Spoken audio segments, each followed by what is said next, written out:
everybody play World of Final Fantasy? Everybody. It's been decided. I've decided for everyone. What's good, my fellow peasants? How you all doing? So, I'm going to give my honest reasons why I decided to do this video. 10 reasons why we should all play World of Final Fantasy. The honest reason, guys, was I sat at work and my brain went into daydream mode on Final Fantasy, as it does. I know, sad as fuck, right?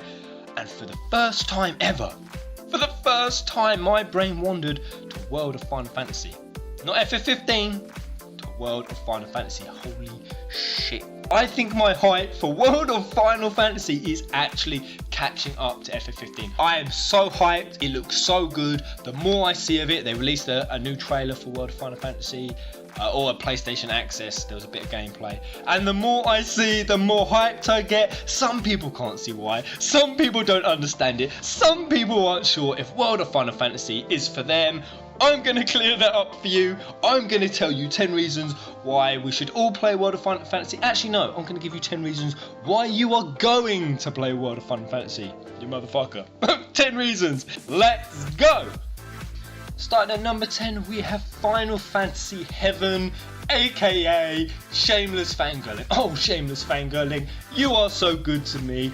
World of Final Fantasy is the ultimate manifestation of fan service. It is the ultimate opportunity for fangirling, and fangirling in one's life is very, very important. World of Final Fantasy, like Dissidia, but far more accessible because it's not just going to be on fucking shitey handhelds. It's going to be on PS4.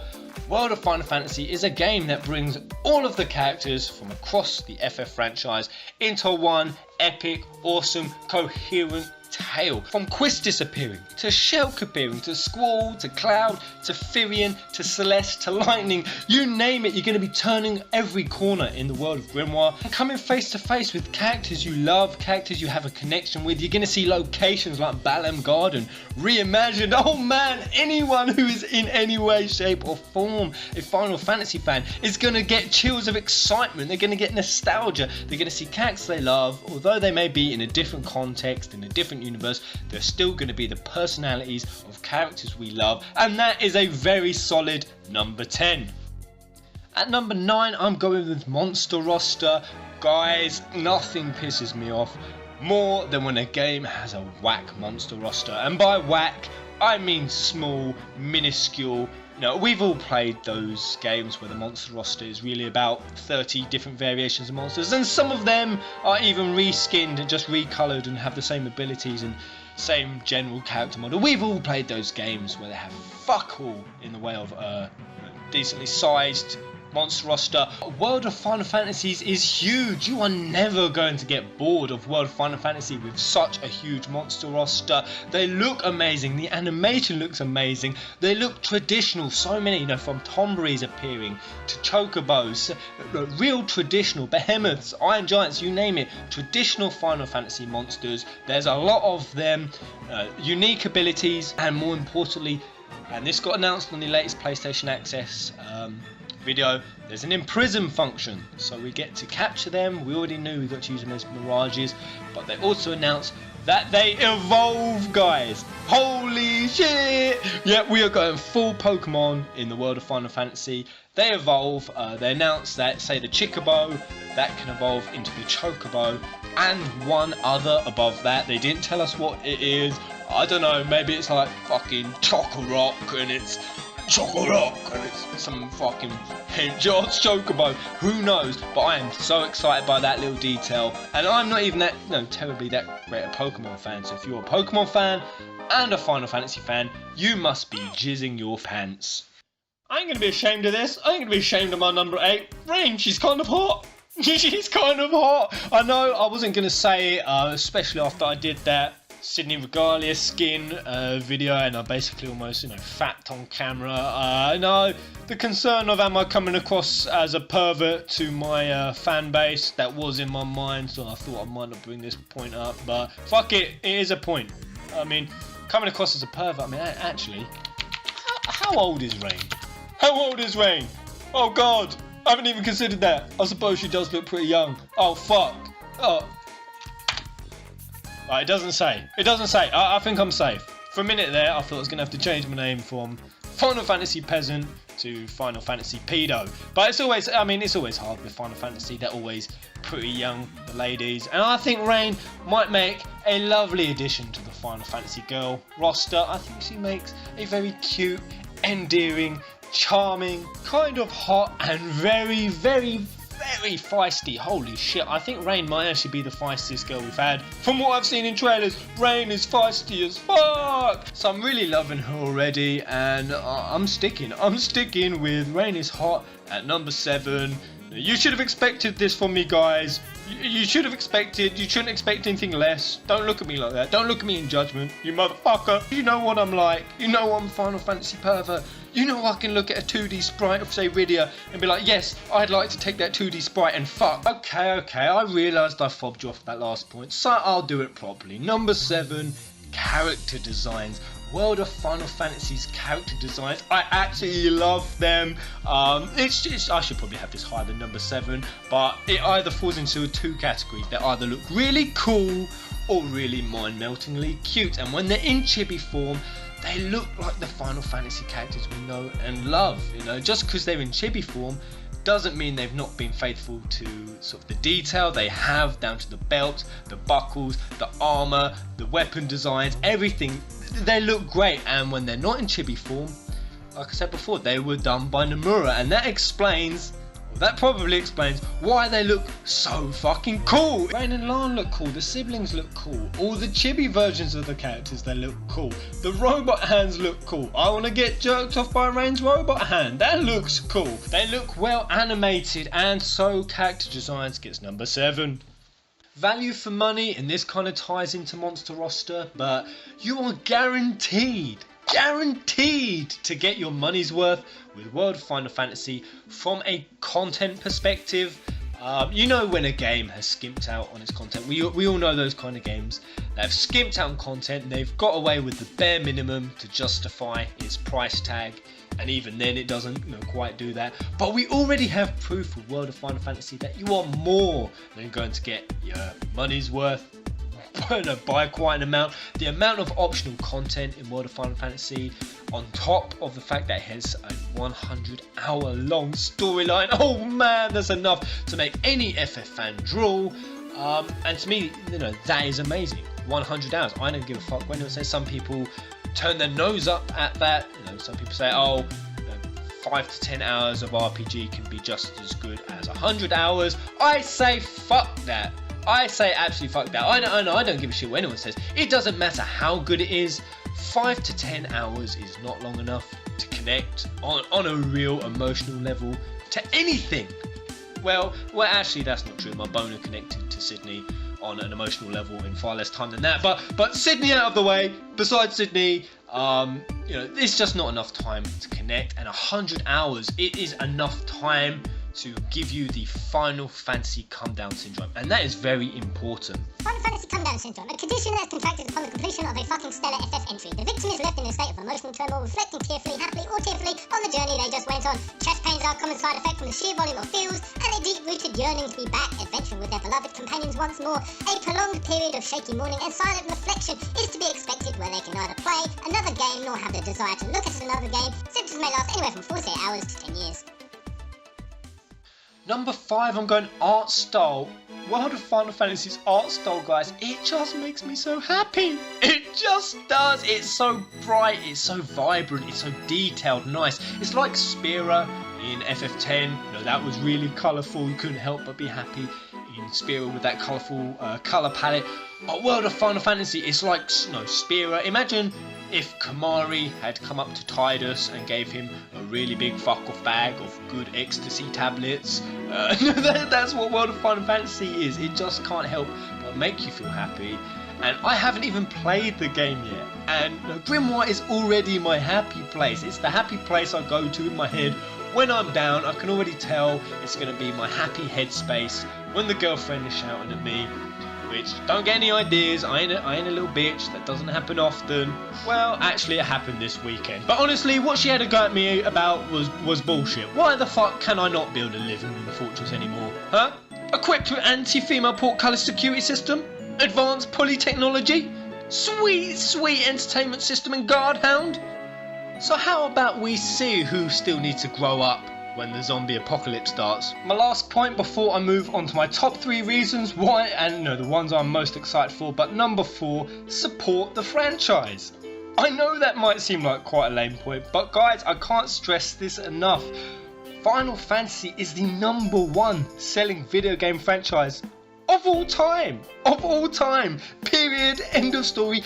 And 100% the reason for that is because Final Fantasy did not stick to its original formula. It is because we have such a diversity of games. It's because there's something everyone can love, something everyone can fall in love with and enjoy. And that includes, the games like 10-2, Dirge of Cerberus, World of Final Fantasy, the less traditional, more experimental ones. They're going to appeal to different people, pull in different people. Think of it like a net. The bigger the net Square Enix cast out, the more fish they're going to pull into the franchise. And guys, this is why people shouldn't complain about it, is the more fish in the net, the more games you're going to get. The more Final Fantasy games, the higher the production quality is going to be, the more chance the franchise has to survive. So it's all a roundabout circle, and it all benefits you, even if you are one of those old craggy nostalgia fans and you fucking think it's an absolute abomination that 10-2 Dirge of Cerberus or World of Final Fantasy existed and every fucking game should just still be like Final Fantasy 6. It's all good for the franchise, and I'm not saying if World of Final Fantasy is shit, don't criticise it, support it regardless. I'm not saying that. Am I saying you should go out and buy World of Final Fantasy, even if it doesn't look like it's going to appeal to you, and just sort of have it sat on your shelf gathering dust? Am I saying that? That's exactly what I'm saying! Number 3, and that is an epic tale. I'm so excited for World of Final Fantasy story because of what I've seen of its story, because I've seen what they've said about the story. I mentioned this before, they said it's going to be dark at times, but this isn't, I want to make it clear, this is a Final Fantasy that is taking the story aspect very seriously. It plans to use plot devices, it plans to invoke emotions, it plans to tell an epic tale. Are we still going to get a load of laughs on the way? Is it still going to, take the piss out of itself every now and then? Is it going to be light-hearted? Yes, definitely. But that's not to say it's still not, it's not going to tell us an epic story, and it's going to leave us with that Final Fantasy come-down syndrome. Well, no, I've said this 100 hours. Final Fantasy come-down syndrome is almost guaranteed. I had that so hard after the 13 trilogy. I played that for so long, and then I was just sat there for...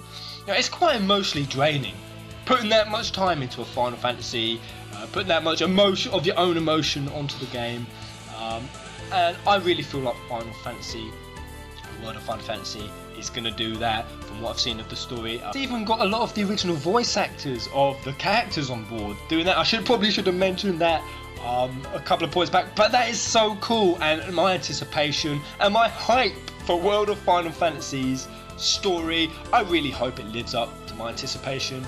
And the premise that Square Enix have put out, that this is a really good story, that they've really focused on making this an epic tale. They've used that term a lot. I hope it's the case, I hope it's true, and that is why it is easily my point number 3 on why we should all buy and play World of Final Fantasy. Number 2, combat system. Oh, I cannot believe I'm adding that number 2. My number 2 and my number 1 have got me in such turmoil, but I'll stick with it. Number 2, combat system. When I look at World of Final Fantasy's combat system, holy shit, I'm probably just going to lose my mind with fangirling on this one. World of Final Fantasy's combat system. Honestly, guys, I'm going to come out and say it, that it's already shaping up, in my mind, it's looking like it could be the best turn-based combat system we have ever had. I look at it in an objective sense, and it does everything better than anything I have previously seen. It has the traditional ATB bar attacks. It has traditional spells, traditional attacks. I've gone over monster roster, it's the traditional monsters, and they all have their intricate spells. But then it takes traditional turn-based, traditional ATB bars, and incorporates something new, something quirky of its own. It has the stacking system, and the way with the mirages, over 200 of them, and they create intricate combinations and intricate spells, and there's all kind of things surrounding that, like if you stack 2 fire types, that will create Faraga, and you build all these complex spells and mechanisms. So it has that, it has something new and innovative. And then it also has the imprisoning system, the evolution system on top of that. That's another element to it. And then even on top of that, and this took my hype for the combat system, that notched it up that bit higher. It was the topple system, the wobble system. We found out that our stacks, they can be wobbled and they can be toppled by the enemy, so that was pretty sweet. But then in the latest PlayStation Access, we saw that we can do that to the enemy, that certain bosses will have stacks and we can topple and wobble the enemy stacks. Now guys, is that not the stagger system from 13? Oh my, I don't give a fuck what anyone says. The stagger system in 13 was the best thing about FF13's combat system. The stagger system brought on a whole new layer of turn-based, of strategy, sorry. Because let's say you're getting close to that stagger, or in this case, if it does work out the same, you're getting close to that wobble or that topple. It changes your strategy. If you're getting close to it, you might not pull back and defend. You might be encouraged to push for that attack. Perhaps certain spells affects the wobble differently, and then you have to prioritize spells. You have to prioritize which order you do them in. It just adds on a whole new layer of strategy. So from where I'm standing, World of Final Fantasy, it has the best of traditional turn-based, something innovative and new, the best thing from Final Fantasy 13, the stagger system, and on top of that, to top all of that off, it does summons better. We have Ifrit, Shiva, Rama, we can summon traditional summons, but on top of that we can summon characters. Yes, we can, Lightning, Cloud, Tidus, Squall, they are essentially going to be summons in this game. We can bring them in, they do attacks, awesome cutscenes of them doing an attack. That is dope. That instantly, with just the characters and the summons on top, that doubles or even triples the number of summons we've ever had before. So until someone can point out to me what World of Final Fantasy is not doing right, or what World of Final Fantasy is not doing better than anything else in the franchise, I'm gonna go ahead and say it, guys. This could be the best combat system we have had. I am that fucking excited for it, I am that confident, and that's my number 2.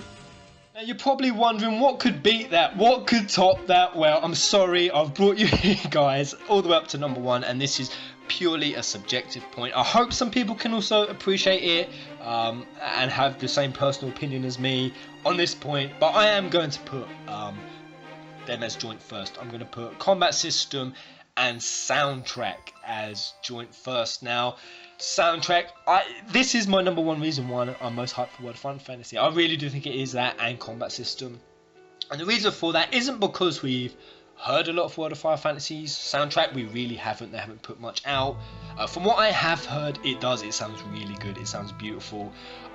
But the reason I'm most hyped is because the composer is Masashi Hamauza. And oh guys, Hamauza is my favourite composer. I actually prefer him over Uematsu. Now I know that's got me some dislikes. I know some people have just X'd off my video. Now some people see Uematsu as the one and only god of Final Fantasy music, and revering anyone else is absolutely fucking blasphemous. But no guys, Hamauza, he was Uematsu's protege. He worked under Uematsu. He pretty much learned everything from Uematsu. And I see Hamauza as sort of the pinnacle, the accumulation of everything the Final Fantasy franchise had achieved in the sort of world of video game music.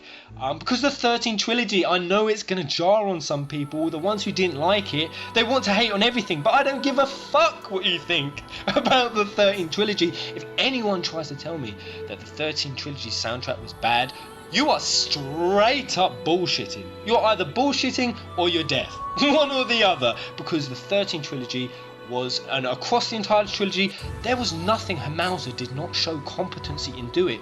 Be it in 13, where he really kicked the tempo up of Final Fantasy music. He gave it a gear shift. He brought a new light to it. Very futuristic in tone, but also very, very beautiful. A lot of beautiful soundtracks. And if 13 weren't for you, then you had 13-2, and that was hugely experimental, but it worked. So experimental. I mean, there was heavy metal, techno, jazz, pop. I mean, there was even rap. There was even rap in 13-2. And the ballads, the beautiful ballad songs, the real emotional ballads, the huge orchestral pieces, and a lot of lyrical based songs. I think 13-2 had the most lyrical based song, and that's why 13-2 in my opinion is the best OST. That is number 1 for me personally. FF13-2, best soundtrack in the franchise. That's my personal opinion anyway.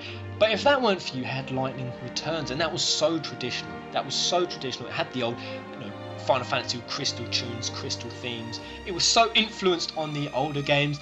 So Hamau's even showed competency there. He's shown competency in being traditional, in really ramping it up and getting the adrenaline pumping, and in being experimental. And that's why he could pull anything out of the bag. He could go down any route. And if music in World of Final Fantasy for you is anything as sort of important as it is to me, because I really do love the music of Final Fantasy, it's such a thing for me in the games. If you are in the same in any way, I honestly think with World of Final Fantasy, we are in for such a treat. Those are my top 10 reasons, my glorious little peasants. Hope that sold you on getting World of Final Fantasy if you weren't previously sold. And if you were, I hope it's just made you a little bit more hype. Anywhere near as hype as me. I'm so hyped for this game. Like I said, it's almost catching up to my hype for FF15. It really is. And on a side note, before I leave you off, FF15 guys, Kingsglaive, holy hell, the reviews that are coming out about Kingsglaive are impressive, really good. People seem to be really impressed with it. People are saying it's an absolutely mint movie, so I'm so hyped for Kingsglaive. I'm so glad to hear that. The response, obviously coming over from Japan and anyone who is sort of feeding it back to us, it's been nothing but positive so far. I'm yet to see anything negative about Kingsglaive, so I think it's an absolute smasher. I hope that's true. I hope the Japanese aren't bullshitting. They're not lying to us. I hope so. Until the next video, guys. Goodbye.